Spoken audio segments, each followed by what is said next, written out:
விஜய்க்கு வந்து ஒரு நடிகராக தான் அந்த திரைப்படம் வந்து போயிட்டு இருக்கு. ஆனா நடிகர் சங்கத்துல இருந்தோம் எங்கிருந்தோம் அவர் ஒரு ஆதரவான நம்ம பார்க்கிறோம். எப்படி பாக்குறீங்க நடிகர் சங்கம்? ஏன்னா அவர் உச்சபட்ச நடிகர், அவருக்கே ஒரு நடிகர் சங்க ஆதரவு இல்லாத போது மற்ற சிறு நடிகர் இல்ல எப்படி அதை பார்க்க முடியும்? நடிகர் சங்கத்துல இருந்து எப்படி இதுக்கு வந்து சப்போர்ட் பண்ண முடியும்?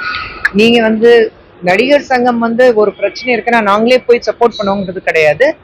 நாங்க கம்ப்ளைண்ட் பண்ணணும், இப்படி ஒரு பிரச்சனை இருக்கு, நீங்க வந்து சப்போர்ட் பண்ணணும்னா அப்போதான் ஒரு கம்ப்ளைண்ட் வந்தாதான் அந்த கம்ப்ளைண்ட் எடுத்துக்க முடியும். அவ்வளவுதானே இருக்கு. இந்த விஷயம் வந்து அதாவது தெலுங்குல இருக்க கேசரி படம் தான் தமிழ்ல உங்களுக்கு பண்றாங்க. அதுக்கு ஈஸியா கிடைச்ச சென்சார் கூட இதுக்கு வந்து தாமதமா வந்து ஒரு அரசியல் காரணங்களால. இது ஜனநாயகன் யாராவது பாத்தீங்களா? நீங்க பாத்தீங்களா? நான் பார்த்தேன். நான் இல்ல வெளியில உட்காந்துட்டு இந்த மாதிரி கருத்து சொல்றதுக்கு யார் யார் உட்காந்துட்டு இருக்காங்க யூடியூப் முன்னாடி, அவங்க பார்த்தாங்களா? பார்க்காமலே நீங்க ஏன் முடிவுக்கு வரீங்க? இப்போ சென்சர் போர்ட்ல அதை கிளியர் பண்ணலைன்னா நிச்சயமாக அங்க சென்சிபிலிட்டிஸ் இருக்கும், அவங்க அதை பார்த்துட்டு வேண்டாம்னா சொல்லியிருப்பாங்க. இதே ஜனநாயகத்தை மட்டுமல்ல, நீங்க பராசக்தி சொல்லும் போது அதுக்கு வந்து சிபிஎஃப்சில இருந்து தடை இருக்குன்னு சொன்னாங்க, வந்துச்சு, ரிலீஸ் பண்ணிட்டாங்க. ஆனா அதுக்கு வந்து ரெட் ஜாயிண்ட் அத்தனைக்கு ரிலீஸ் பண்ணியிருக்காங்க. அதுக்கு எதிர்ப்பு தெரிய வச்சது யாரு? உங்க கூட்டணியில இருக்கிறது காங்கிரஸ் தானே.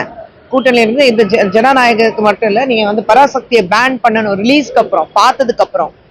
இந்த மாதிரி படம் பார்க்காமயே ஒரு முன்னாடியே உட்காந்துட்டு நானும் கேமரா முன்னாடி நின்றுட்டு பேசுவேன், கருத்து சொல்றவங்களாம் இப்போ எல்லாம் எல்லா இடத்துல காளான் வளரும் பாருங்க, ஒரு மழை வந்தோடனே அந்த மாதிரி எல்லா இடத்துல வளர ஆரம்பிச்சிட்டாங்க. படம் வரட்டும், பாருங்க, அதுக்கப்புறம் பேசுங்க.